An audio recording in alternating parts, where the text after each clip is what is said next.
Hello? I was 13 years old. Lorelai? It was my birthday. Royston Sinclair III had broken my heart in front of everyone. It snuck into your closet that morning and took that green beaded top that was your mother's, that you kept so carefully wrapped up in tissue paper in your cedar closet. I was never supposed to touch it, but I stole it.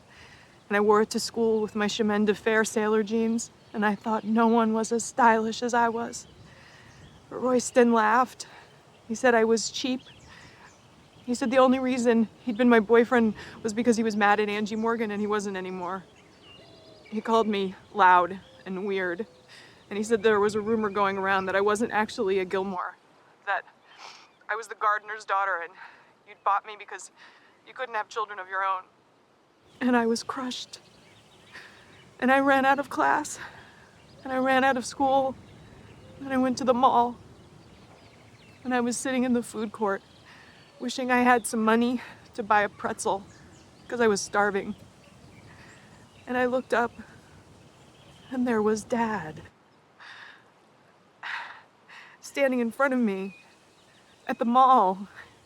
He never came to the mall.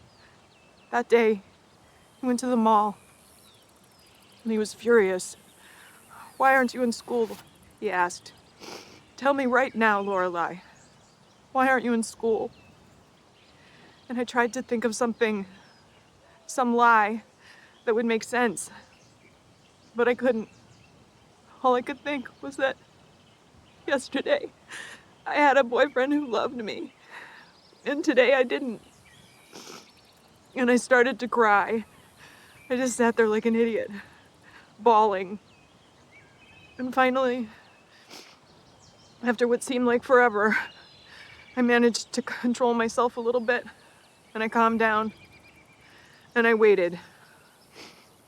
I waited for him to yell at me, to punish me, to ground me forever, to tell me how disappointed he was in me. And nothing came. And finally I got up, enough courage to look up at him, and he was standing there with a pretzel, a giant pretzel covered with mustard. And he handed it to me and he said, "Let's go." And he took me to the movies. We saw Grease and An Unmarried Woman. Something for me and something for him, he said. He bought me popcorn and Red Hots, and we sat in the dark and we watched. And then he took me home, and he gave me a sweater to cover up the stolen top. And he told you that he'd pick me up from school and taken me to the club for a soda. And that was it. We never discussed it again. It was the best birthday I ever had.